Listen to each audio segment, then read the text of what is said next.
turning this ragged, faded blanket with a little bit of magic into a log cabin quilt block and quilting it onto a denim jacket. Part 3, adding your quilt block to your jacket. Now before we start, I want to point out, I did not put this quilt block on the back of this jacket in a normal, conventional way. I did it so that it almost looked like it was jumping over the seams. And I did that because I wanted to have a little bit of a more organic, off-centered look. But you can do it any way you want. You can make yours completely normal and squared off. I'm going to show you, though, how I made mine look the way it does. So what you want to do is start by laying your jacket flat on a surface and taking your quilt block and putting it on top of the jacket and kind of just moving it around to see which direction you like. Do you like it at an angle or not? And then to replicate the effect that I did, you want to make sure that at least one of the corners is going over one of the seams. You can do it for all of the corners. I did 2. The next thing you want to do is turn the corners under so they hit right up against the seam and give them a really good press, because this is where you're going to cut them. I recommend using a rotary cutter and a mat and a ruler to cut off just one of the corners. Making this cut can be a little bit scary, so that's why I like to do one first, see how it goes, and then do the other. Now, you don't have to add batting here, but I would highly recommend it. I really like how it makes the block extra 3-dimensional. So what you want to do now is cut a piece of batting to be the exact same size or the tiniest bit smaller than your main quilt block and your 2 triangle pieces. Yes, on a normal quilt, usually you make the batting bigger, but you don't want the batting to show. So you want to make it here the same size or a little bit smaller.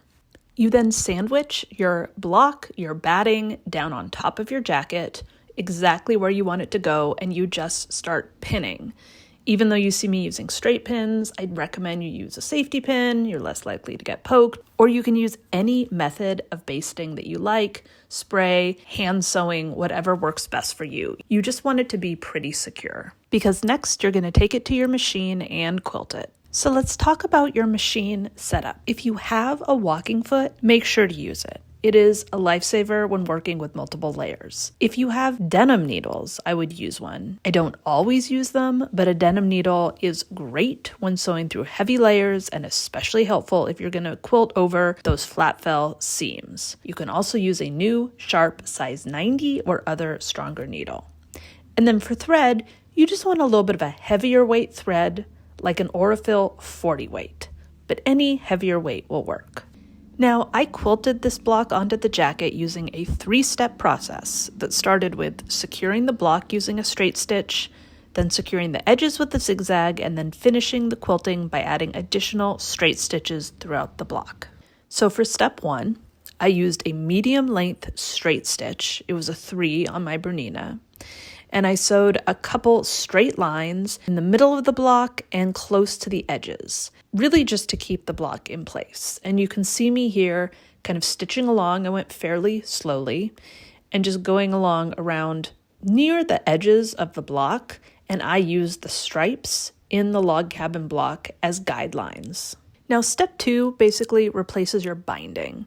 So I used a tight zigzag stitch, and I stitched around every raw edge of the block, including the triangles. And this is really depending on the look you want. You can make the zigzag as tight or as loose. The tighter the zigzag, the less fraying you'll have. Now, as you can see here, I chose to keep my zigzag loose because I wanted that extra texture of the fraying. But be careful, do not try to zigzag over the flat fell seams. Keep your stitches on either side of the seam or it'll get a little bit wonky. And then step 3, you want to return back to that straight stitch and add as many additional quilting lines as you want. Just remember, the more quilting lines, the stiffer it's going to be. So I wouldn't necessarily recommend quilting lines too close together. I would keep them at least an inch or so apart. And with a log cabin block, you can either stitch in the ditch, which you see me doing here, which will hide your quilting lines, or you can make quilt lines that cut through your block, creating additional texture. And I actually did both of those for this project. And that's it. You have your log cabin quilt block on the back of your denim jacket. And now this doesn't even just have to be for the back of your jacket. I actually also added a mini log cabin block to the front of this jacket because I had so many scraps left over. You can use this technique for anything you want. Add it to tote bags, add it to a sweatshirt, really whatever you can imagine. So I hope you learned something, and I would love to see what you make.